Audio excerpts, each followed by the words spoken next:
Hello students. So in this session we will be discussing about sociology. Okay, so what I'll do is I'll discuss the complete syllabus of sociology. I'll also discuss the type of questions which is asked in sociology paper 1 and paper 2 and the structure of the question paper also. Okay, and then we will see the different chapters in the coming sessions. But here I'll be starting with the syllabus only. I'll explain completely what is the sociology syllabus for mains, and I'll tell you the questions which can be asked from each and every chapter. Okay, so this is sociology paper 1 we will be starting with. And if you see the first chapter, sociology the discipline. Now before that, let me explain you the questions, the structure of the question paper. See, if for paper 1 and paper 2 the structure is same. So if you see paper 1, I'll talk about paper 1 now. There will be two parts, part A and then part B. So in part A, the first question will comprise of 5 short questions. Okay, so there will be A, B, C, D, E. So this 5 short questions and 10 marks each. So here you will be covering 50 marks. Okay, so 50 marks is the first question. Second question, there will be A, B, C. A is of 20 mark, B is of 20 mark, C is of 20 mark. So total 50. Now see, this 50 could be asked in any way. They can ask you the first one 20, then the second, the third one is actually 10. Okay, the second 20 and the third 10 can be in a different way also, like 15. So altogether it has to be 50. Okay, third again A, B, C, similar pattern. Okay, then fourth one again A, B, C, again the similar pattern. Okay, so total you can see here 4 questions are asked. Similarly, exactly the same way, paper part B also, there will be 5th question that is similar to this. So that is of 50 marks, 5 questions. Okay, each of 10 mark. Then 6th, that will be similar to this, 3 questions. Then 7th, that will be similar to this. Then 8th, that will be similar to this. So this 2 is actually compulsory. 1 and 5 is compulsory. So 5 questions from 1 and 5 questions from 5 is compulsory. So whatever you know, you need to write that. 1 and 5 you need to attempt. Okay, that is compulsory. Then you have 6 questions left out, right? Total 6 questions. 2, 3, 4, 6, 7, 8. So the paper is of 250 mark. So 1 and 5 was compulsory, means 100 is over. Now 150 is left out. So 150, how many questions you need to solve? You need to solve 3 questions. So how many are available now? 6 are available. So basically you need to pick 3 from 6. Now one condition is there. From part A, you cannot take all the 3. Even if you know all the 3, you cannot take that. Similarly, from part B also you cannot take all the 3. At least one to be picked from part 1 and part 2, or part A and part B. Okay, so if you want 2 you can write from here, 1 you can write from here, or 1 from here, 2 from here. At least one to be picked from this 6 remaining question. So there is no choice for 1 and 5 as I have discussed with you. So total 10 questions will come, out of which how many you have to write. But there is a choice from these. Now suppose you picked 2. Then within this there is 3 questions. You don't have any choice for that. Okay, so that is how the question paper is. So it will be of 250 marks. Okay, and most of you will be able to, if you prepare it well, you will be in a position to score 150 plus in your paper 1. Paper 1 is actually simple. Whatever you are studying, I have consistently scored 150 plus in paper 1. 3 mains I have given and 3 interviews I have attended, because of actually sociology has actually helped me to clear mains. So every 3 attempts I got 150 plus in my paper 1, and first 2 mains I got 300 plus, and the third mains in which I got into service, actually what happened is the mark was slightly less. It was 270. It was in the range of 270s. The reason is, generally this year it was low scoring. So compared to the others, it was actually good if you scale down. Previous year it was high scoring. So 300 plus was there. Then after that, next year onwards, the paper was actually high scoring. There are people who always get, 350 plus, etc. So few of my friends, few of my students, they got 150, 350 plus. Put together paper 1 and 2. Okay, so this is how the structure of the question paper. Now if you look into the syllabus, so we will now go in depth of the syllabus. So this is the first chapter, and from first chapter, one question is for sure. So for sure you will get one question. You can expect one question for sure. It can be either the short note, as I have discussed with you, like the compulsory question, or it can be long answers. Okay, so the first topic, emergence of sociology. Now here itself they are saying, what is the emergence of sociology? Modernity and social changes in Europe and emergence of sociology. So what you need to study here? Modernity you need to study. Modernity in Europe and the associated social changes. See, before modernity there was the dark ages, right? Then the age of enlightenment. So when I'm talking about modernity, I'm basically referring to the age of enlightenment. Okay, that's what you mean by that modernity type. Then that brought a lot of social changes. Modernity coming with a lot of social changes. Political changes are there, like in terms of democracy. Economic changes are there in terms of industrial revolution, new factories, new types of mode of production. Social changes are there, importance of religion coming down, family change from joint to nuclear, migrations, so different social changes. So all these changes are there, and now the existing bodies of knowledge could not explain all these changes. So there is a need for new body of knowledge felt, which could explain all these changes and also to provide solution to these changes. And sociology emerged in this context. So we will be discussing that in detail when we start our classes. So we will be starting both, online classes as well as regular classes, but the regular classes are available only in Trivandrum. Online class, live classes you can attend. Online 2 classes are there, live classes are there. Timing is actually 6 p.m. 6 to 8 is the time for online class, and you can get in touch with me here. This is my Instagram ID, this is my Telegram channel. You'll get almost all the videos over there, not only sociology, history, economy, all videos are available. Or you can get in touch with me in this number with the institute, so you will get online classes. It can be live classes, or you can get the recorded classes. Even if you're attending live classes, you'll get access to the recorded classes also. Okay, so we will discuss this in detail in the class. Then next is scope of sociology. Scope of the subject. See, when I've discussed about emergence of sociology, sociology emerged to explain the new problems. But with the emergence of sociology, actually the scope of sociology is widened. With time, the scope of sociology is widened because of the contribution of new sociologists and new thinkers. Okay, so scope of sociology is widened and it permeated to each and every aspect of social life.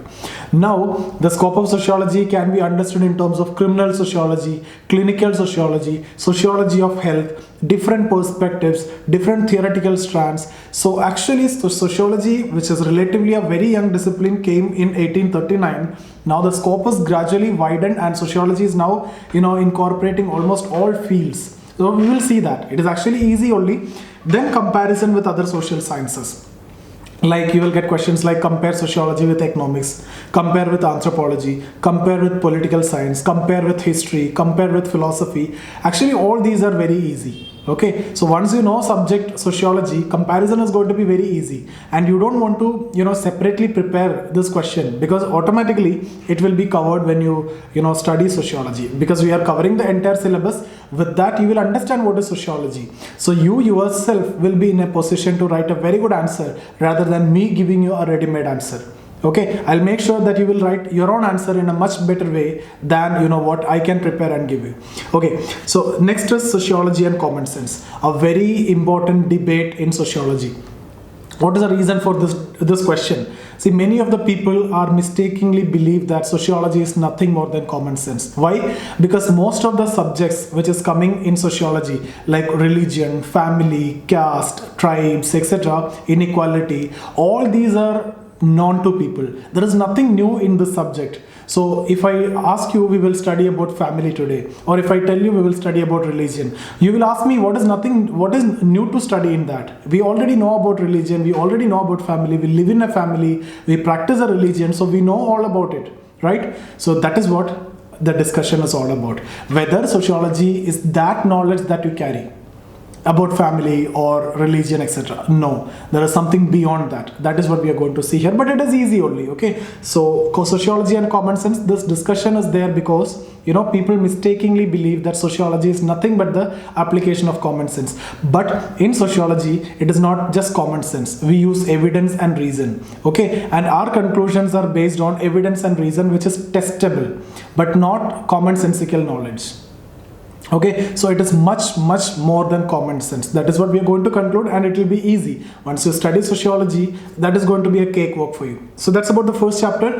One short question is for sure. There may be a possibility of a long question also. Okay, so next one, if you see, sociology as science. Okay, so here science, scientific method and critics. See, again, this context for this question is when sociology emerged. As I've told you, sociology was relatively a very young discipline. So there was no legitimacy when sociology emerged because already many subjects are there. Okay, so to get that initial legitimacy, what the initial sociologists did is they said this is similar to natural science, and they tried to use the methods directly from natural science in sociology. So they applied the methods which is used in natural science. Ever since then, this discussion is there, this debate is there, whether sociology is similar to science or especially natural science, because initial sociologists claimed that sociology is similar to natural science. In fact, Saint Simon, who is one of the initial sociologists, he thought of social physics on the lines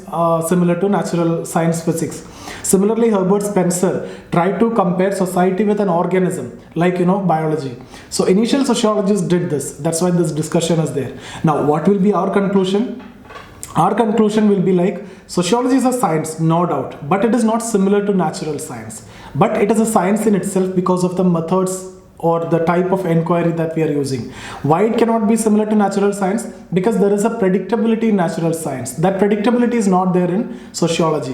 Why? It is because of the basic subject matter itself. For example, if I tell you that if you boil the water at 100 degrees Celsius, for sure it will get heat. I can tell you conclusively, there is no doubt. If you boil it at 100 degrees Celsius, it will get hot.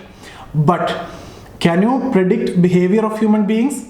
No, right? So science, natural science, the basic subject matter is the matter, the behavior of which can be predicted. I can tell what is actually going to happen if you boil the water at 100 degrees Celsius.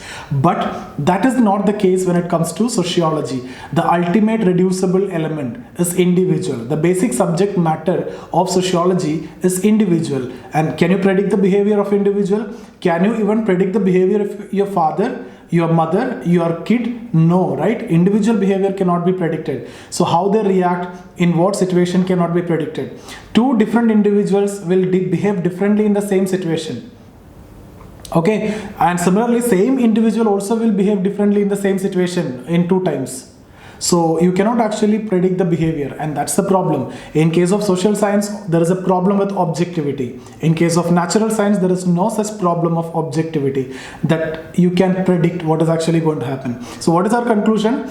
Our conclusion is sociology is science, no doubt in that. But it is not similar to natural science. It is a science in itself, and we call it as social science. We will come to that in the class. I'll make sure that you won't miss any points. You will be writing a very beautiful answer. Okay. Now you'll see major theoretical strands in sociology, research methodology. Once you study sociology, this will be easy for you. There is no point in me discussing it now. Okay. In fact, two major theoretical strands is what the other two topics, positivism and non-positivism. So positivism, non-positivism is the initial strands in sociology, then it was actually developed. So we will see more also. Okay. So positivism we will discuss, non-positivist methods we will discuss, fact value objectivity. As I've just before told you, related to objectivity, whether sociology is objective or not, or can you ensure objectivity in sociological researches? That is actually the question here. So we will discuss that in detail in the class. Okay. Now next is research methods and analysis. This is see, from this there is a possibility of two questions for sure in paper 1 part A. For sure you get two questions. Okay, so here one question is for sure from this particular chapter. So qualitative and quantitative methods. Qualitative means it's all about text. Okay, quantitative means it's all about numbers. You're dealing with numbers. Mostly natural science dealing with numbers, quantitative, but social science dealing with text. Okay, that is qualitative methods. We'll discuss what are the different quantitative methods, what are the different qualitative methods, and how both are actually incorporated in sociological researches. Everything will be discussed in detail in the coming sessions in the class. Okay, now techniques of data collection. What are the different techniques of data collection, like interview, questionnaire, schedules, etc. These are different techniques of data collection that also we will cover in the class. Variables, sampling, hypothesis, reliability, validity. So this is not difficult topic. Once you study this, it's done, it's over forever. Okay, so next one, the most important chapter from paper 1 perspective. This is comprising around 50% of your syllabus. Okay, so sociological thinkers. I'm not getting into the details of thinkers now. We will do it in a much better way in the class. You will understand each and every thinker in the much better way. Okay, so in the most effective way we will study this, because this contribute around 50% of your syllabus. If you know thinkers, almost 50 to every other chapters are actually application of these thinkers. So 50 to 80% is covered within thinkers itself. So if you see Karl Marx, important thinker, only these name of theories are difficult. Theories as such is not difficult. Historical materialism, mode of production, a beautiful theory, alienation, class struggle, you may be knowing that. Okay, then Emile Durkheim, division of labor, social fact, suicide, religion and society. These names may be slightly difficult if you read, but the theories are very easy. Okay, so I'll make sure that you will learn everything without any difficulty. Max Weber, social action, ideal types, authority, bureaucracy, Protestant ethic and spirit of capitalism. As I've told you before, this name only looked difficult, but the theory is so easy. Okay, only theory is slightly difficult in sociology is this one, Parsons' theory of social system.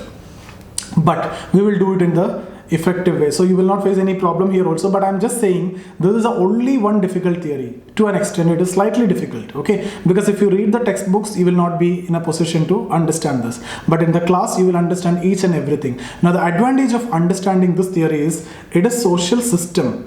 That means you can explain everything in a sociological way once you know this theory, whether it is caste system, whether it is educational system, whether it is religious system, whether it is economic system, political system. The society is all about systems. The society comprises of all systems. Okay, so once you know this theory of social system, you will be in a position to write everything in a much better way. Okay, then pattern variables, a short topic only.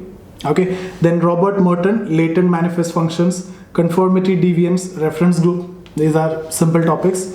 Mead theory. Okay, next topic is very important.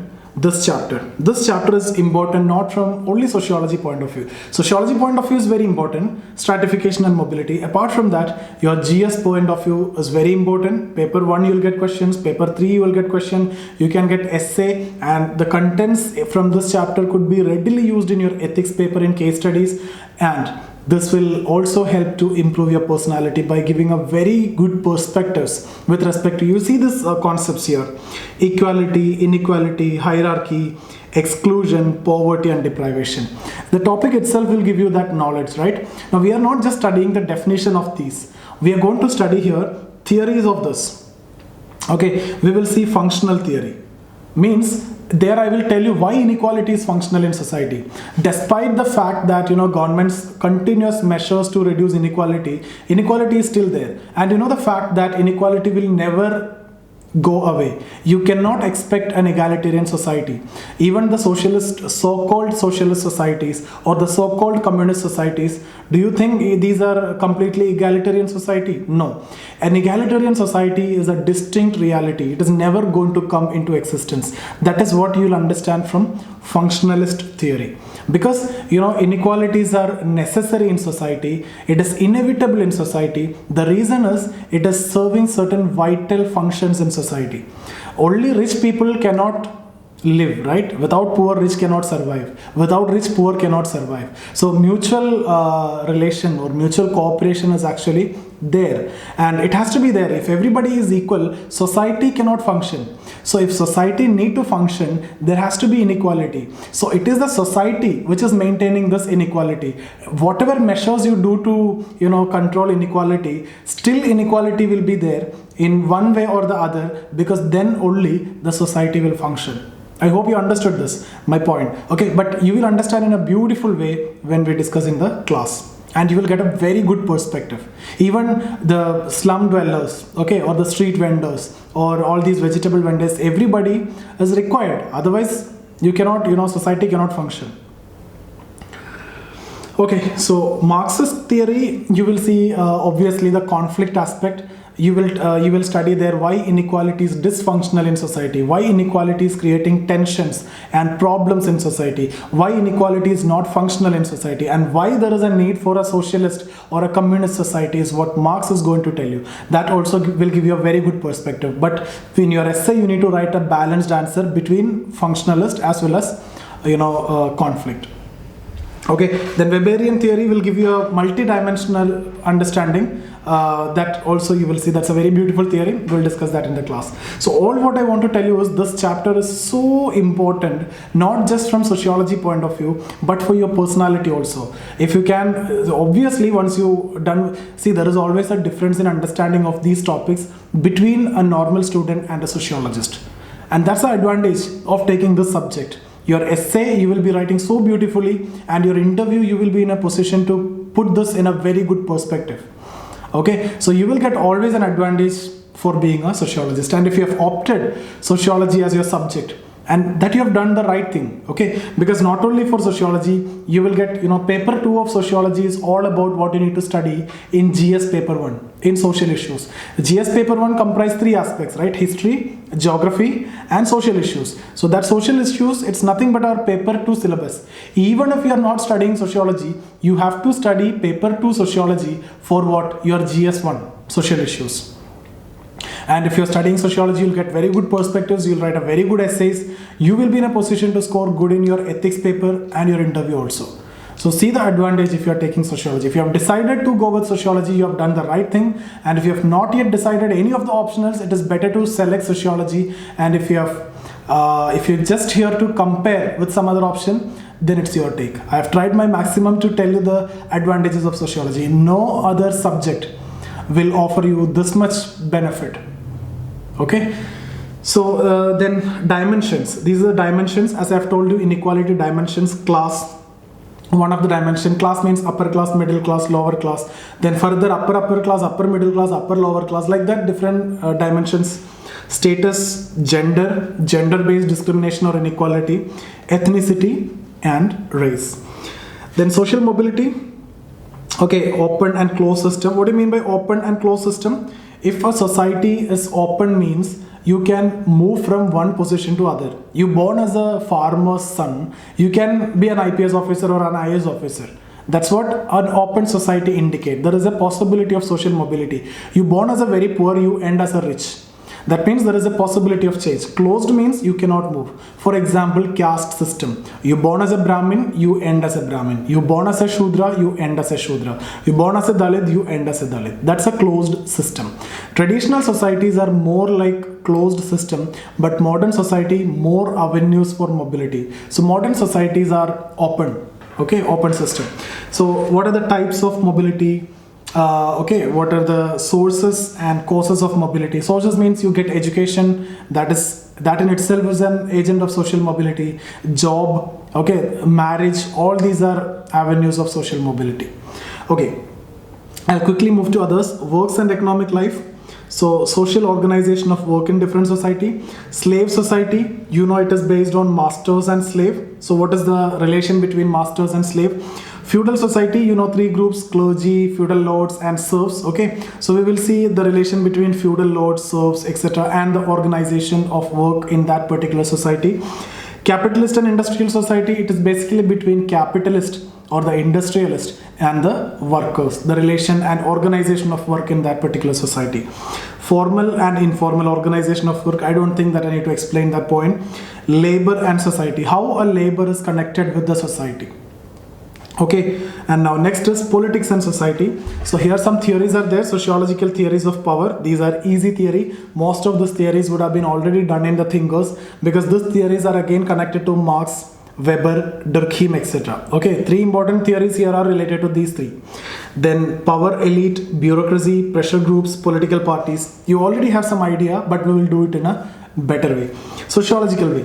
So nation, state, citizenship, democracy, civil society. See, all these you will see in paper 2 also. Paper 2 also you have this chapter. Now what is the difference between paper 1 and paper 2? Paper 1, it's the international perspective. Paper 2, we will study in the Indian society's context. Okay, so that is the difference, because you will see the same when we talk about family. Family is there in paper 1, in paper 2 also. Family we will discuss in the international context in paper 1, but in paper 2 we will discuss in the Indian context mainly. We can add examples from international context obviously. Okay, protest, agitation, social movements, collective action, revolution. Okay, then religion and society. Some theories are there, sociological theories of religion, easy theories only. Then types of religious practices, animism, monism, belief in one god, pluralism, belief in multiple god, pantheism, believing everything as god. You see a stone, you worship that. You see a river, you worship that. You see a tree, you worship. You worship a cow. You worship everything, right? That is what pantheism. Sect, cult. These are related to religious, some small minor communities. Then religion in modern society. Okay, religion and science. This can be an essay also, religion and science. Okay, then secularization. This is your GS topic also. Religious revivalism. How and why religion is reviving in the current context. Fundamentalism. Okay, so religious revivalism, related to this, you might have studied revivalist movement. If you might have, I hope you might have attended my history sessions also in Study IQ. So actually I've talked about Wahhabi movement, and I've talked about Arya Samaj, etc. And I've told you these are revivalist movements. Okay, we will come to that. So fundamentalism, these are your, you can connect it with GS also. So you'll get a very good understanding and perspective here to write even a GS and essay answer as well. So system of kinship, there is nothing but family. So here you will study what is family, household, marriage, types and forms of family, nuclear family, joint family, extended family, okay, etc. Lineage and descent, patriarchy and sexual division of labor. Why the labor is divided on the basis of sex? Means certain categories of jobs are done by female, like teachers, nurse, etc. And some jobs are done by male, right? Is it because of patriarchy? If so, then what is the connection, and etc. is what we are going to do over there. Contemporary trends. What is a contemporary trend? Then last chapter, social change in modern society. So here also some theories, sociological theories of change, easy theories only. Development and dependency. Okay, then agents of social change. What are the agents of social change? For example, law is an agent of social change. Constitution is an agent of social change, because constitution gives equality that changes the entire system, society, right? Law is an agent of social change that changes the entire, life of female. Domestic Violence Act is an example. After that, violence against women actually came down, right? Widow Remarriage Act, okay, or Anti-Sati Resolution, or the divorce which was granted through law, okay. So all these are examples. Education is an agent of social change. Science and technology is also an agent of social change. So here within agent of social change, actually these two can come, and that is actually asked a separate question also.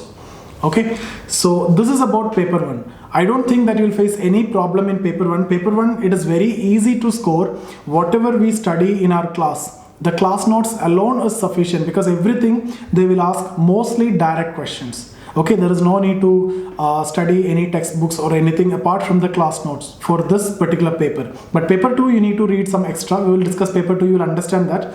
So it is very easy to score 150 plus always in paper 1. I have consistently scored 150 plus. 3 times I scored 150 plus, but in paper 2, the marks may vary. Here you can predict the mark, because you know what they are going to ask. So it's like I've told you from the first chapter 2 questions, second chapter 2 question, thinkers this much questions. So you will be knowing what they're actually going to ask. If 2 thinkers are asked this year, next 2 thinkers will be asked next year, like that. It'll be very easy to predict when it comes to paper 1. So scoring in paper 1 is so easy. and compared to any other subject also it is easy, especially with social sciences, not maths or science subjects. Okay, so it is very easy to study, and that's why I've told you I have 2 months course, and within 2 months you can actually complete it.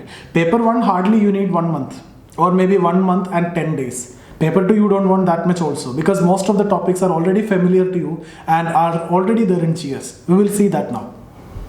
Okay, now we will move to paper 2. Okay, so paper 2 it will actually cover your GS paper 1. In GS paper 1 you have history, okay, you have geography, and you have social issues. So this part will be completely covered.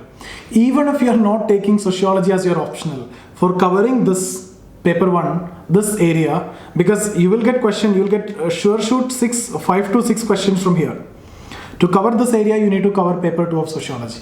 So now it is your decision whether to take sociology or not. Okay, it is always beneficial, because not only this, you will definitely get one essay. Okay, definitely get one essay minimum, or 2 you may get. Okay, and ethics it will be beneficial, interview also it will be helpful. Now you can see the first one, rural and agrarian social structure. So the first topic is related to the idea of Indian village and village studies. Okay, then agrarian social structure, evolution of land tenure system, land reforms, etc. So if you have attended my history lectures in YouTube, already I have discussed about this land tenure system, permanent settlement, Mahalwari settlement, Rayotwari settlement, etc. So all these are part of your history. Okay, land reforms, we have discussed about abolition of zamindars, tenancy reforms, cooperative farming, consolidation of land holding, etc. Different land ceiling on land holding, all those land reforms. This is also part of your GS. Okay, now next, caste system. Perspectives. Now you may not be knowing about this part because perspective, otherwise you know caste system, right? So caste system we will discuss in detail. Here this part we will discuss in the class. Here features of caste system, that most of you already know features: hereditary occupation, okay, then endogamy, you will marry within caste, okay, it is passed from one generation to other, etc. It's a closed system. So these are certain features of caste system. We will discuss that in detail in the class. Untouchability, what are the different forms of untouchability and what are the perspectives. We'll see Gandhian perspective, Ambedkar perspective, and this is also there in history. Okay, so next is tribal communities. Now if you see here, colonial policies and tribes, this is part of your history.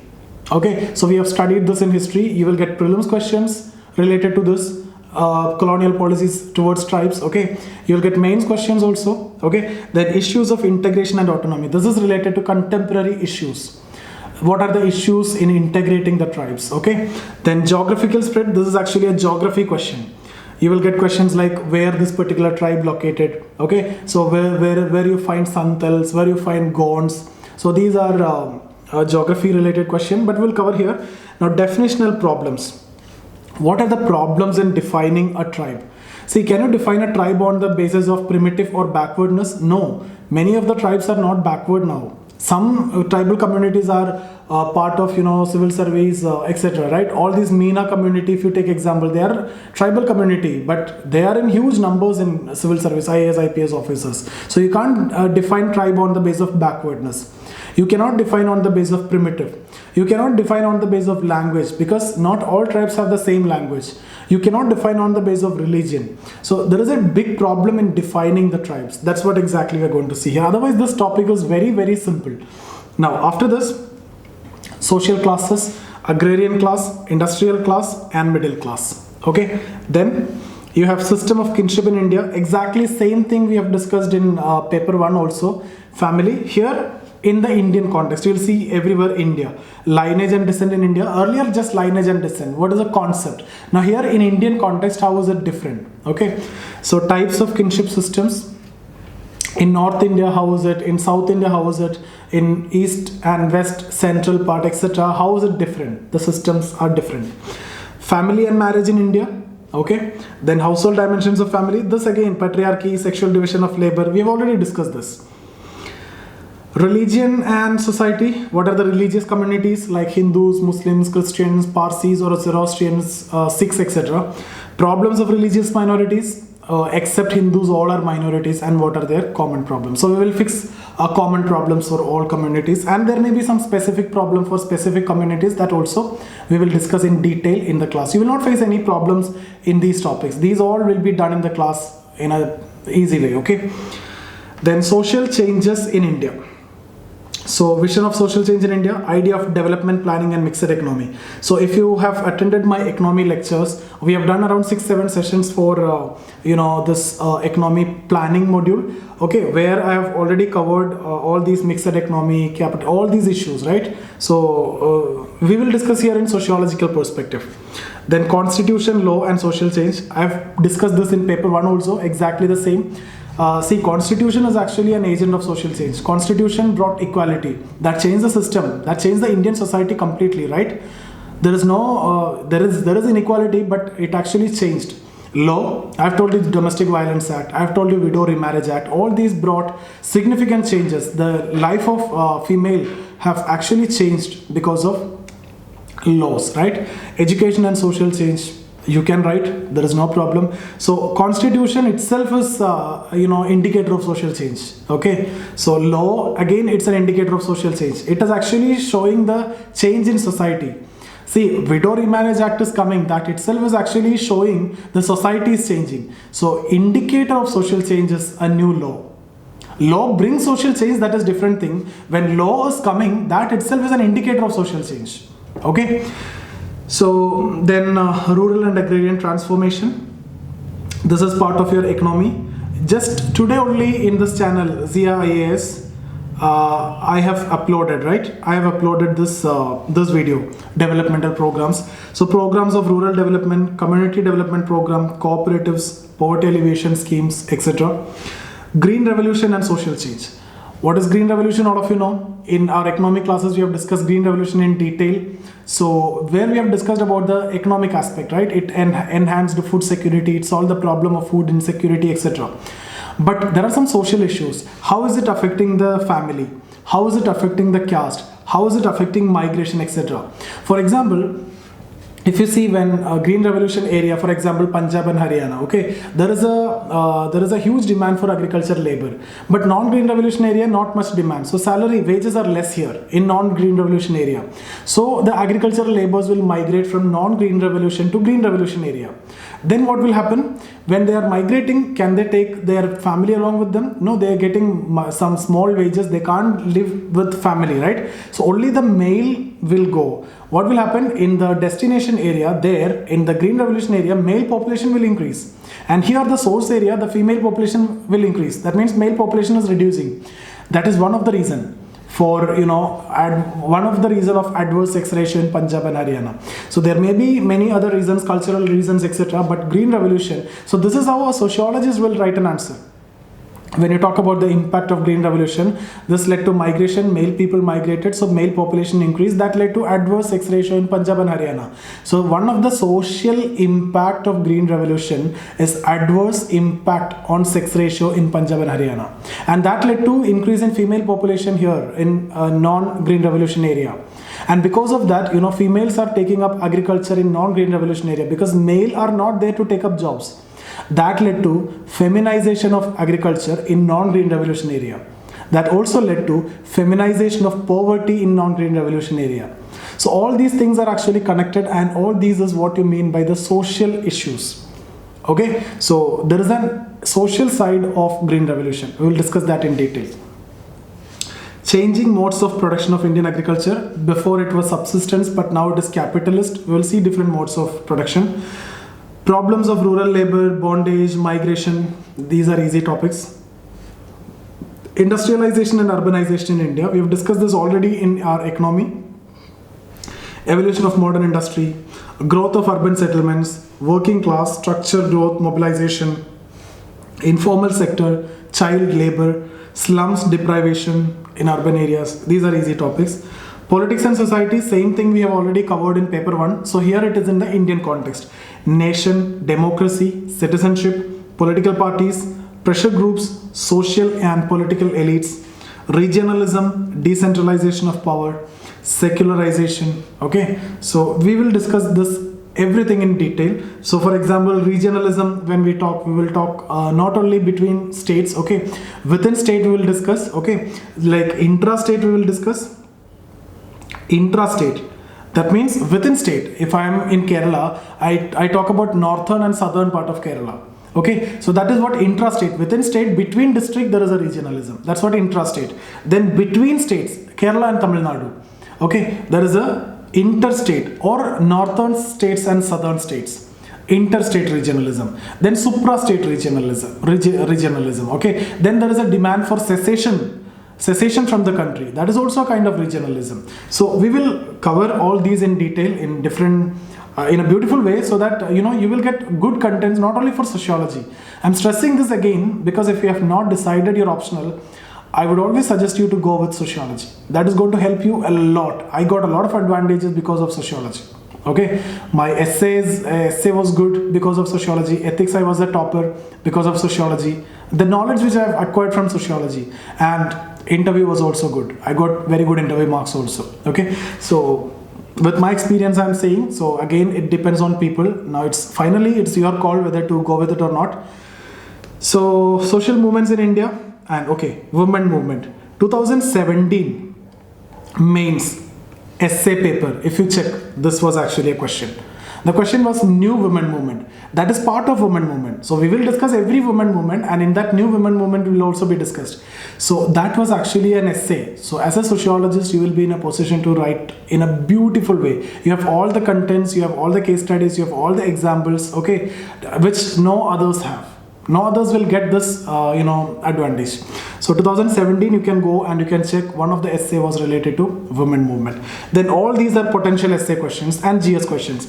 Peasants and farmers movements, backward class Dalit movements, environmental movements. Okay. Then this ethnicity and identity movements, etc.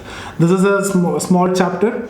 Population dynamics. All of you know this topics: population size, growth, composition and distribution, components of population growth, birth, death, migration, population policy and family planning, emerging issues, aging, sex ratio, child and infant mortality, reproductive health. Then this is again a very important topic from essay, sociology. Apart from sociology, essay, GS and interview perspective. Crisis of development. What is the crisis of development? For example, if you are building a dam, multi-purpose project, what will happen? People will be displaced right from that area, mostly tribals. So they will be at the receiving end in most of the such programs. Okay, so they will be displaced, and will you settle them? You may settle them economically. That means by providing land, etc. But can you settle them socially also, like the way they have lived? No, it is difficult. Can you settle them psychologically or emotionally? All these also have to be taken into consideration, right? That we will see.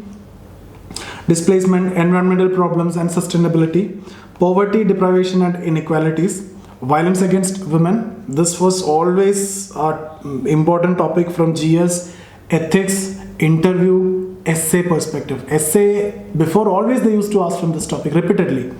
Generally essay you won't get repeated questions, but from women, see, women is a super marketable item when it comes to UPSC. You will write good, you will score good. Women and Gandhi. Okay, Mahatma Gandhi. So you have better knowledge. I mean to say, if you have better knowledge, you will be in a position to utilize it in a better way. That's what I mean by marketable item. Don't take it in any other way. So caste conflict, ethnic conflicts, communalism, religious revivalism, illiteracy, disparities in education. So that's about sociology syllabus. So my objective was to tell you this is the syllabus of sociology, and I've done with that. I just want to introduce sociology with you. Now those who have not yet decided, you can trust me, you can go with sociology. Even if you don't have any background, my background was BTech engineering, then I was able to do well in sociology. Okay, or if you have decided with sociology, you have done a very good decision. If you are with some other optional, if you have not started preparation seriously, you can at least think of it. Okay, so if you are not yet decided, this is the best time to decide. Now, immediately after the session, go with sociology. Okay. Now, what I want to tell you is regarding our classes, you can get in touch with me, this number or Instagram ID. You can join the Telegram channel. You'll get all my free videos over there. Apart from that, regular classes. If you wish to attend the physical classes, that's in Trivandrum, Kerala. Apart from that, we have online live classes. Okay, every day 6 p.m. Now currently one batch is going on, so 6 p.m. class will be there. 2 months is the duration. Okay, so morning batch is also there, so we will start soon, so you can get in touch with me for the classes. Recorded classes also will be there, so if you want recorded classes, we'll provide that. If you want live classes, we'll do that. The advantage is there will be an interaction, okay, or you can attend the physical classes. So I hope I'm done, so see you guys. Thank you.